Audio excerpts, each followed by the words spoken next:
So today we will look at the practice of Kapalabhati and Anuloma Viloma a little more in detail so that you can practice it properly while you're doing it on your own. Kapalabhati is a series of rapid exhalations. The exhalations are active and the inhalations are passive. How we do it is to a count of 1, 2, 1, 2, 1, 2, 1, 2. We are rapidly exhaling and inhaling passively. You can keep your hand, right hand on your abdomen, and then let's try to do it. 1, 2, 1, 2, 1, 2, 1, 2, 1, 1, 1, 1, 1.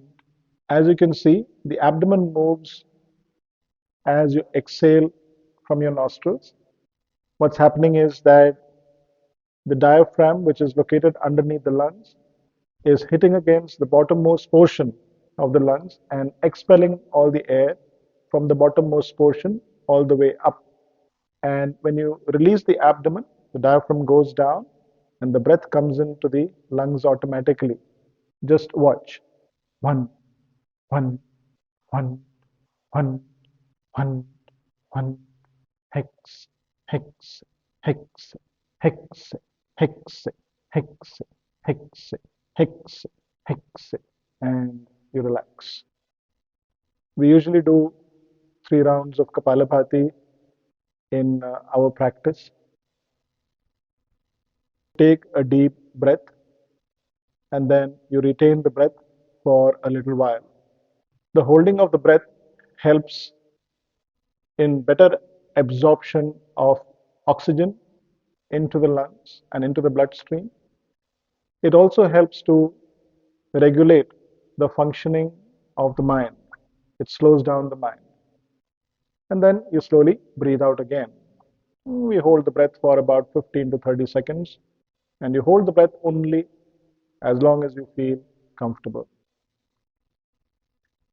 The second breathing practice that we'd like to show, demonstrate, and make you familiar with is the practice of Anuloma Viloma, alternate nostril breathing. So you keep your left hand as it is on your left knee, and the right hand you fold into Vishnu Mudra. The first 2 fingers of the right hand is folded into the base of the thumb. This is called Vishnu Mudra. And we use the thumb to close the right nostril, and we use the last 2 fingers to close the left nostril alternately. So we use the thumb for the right nostril, and we use the last 2 fingers for the left nostril. So when the teacher says inhale from the left nostril, you keep the thumb on the right nostril and close it. You breathe in from the left. And then close the left nostril with the last 2 fingers and breathe out from the right nostril.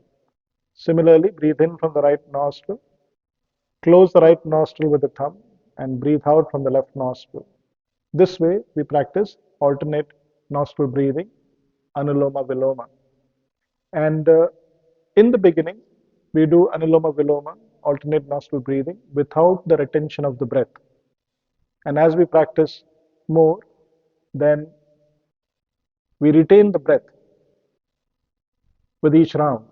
So you breathe in from one nostril, hold the breath, then breathe out from the opposite nostril. And that is how we practice Anuloma Viloma, alternate nostril breathing. A little bit about the sitting posture.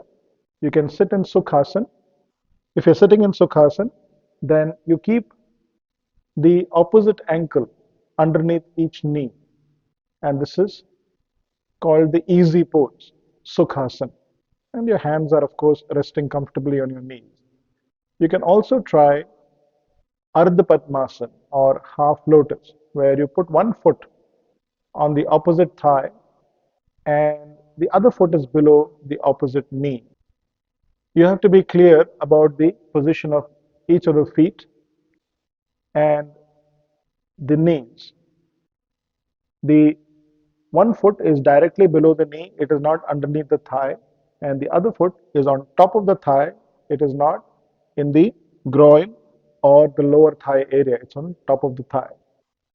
These are the two comfortable positions that you can practice pranayama with: Sukhasana and Ardha Padmasana.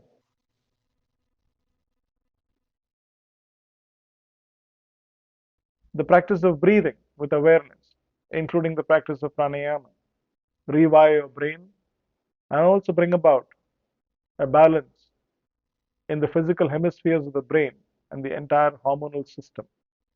In addition to that, pranayama will give you lots and lots of energy. You will be vibrant. You will have less disturbances either during work or at home or in your interactions with people.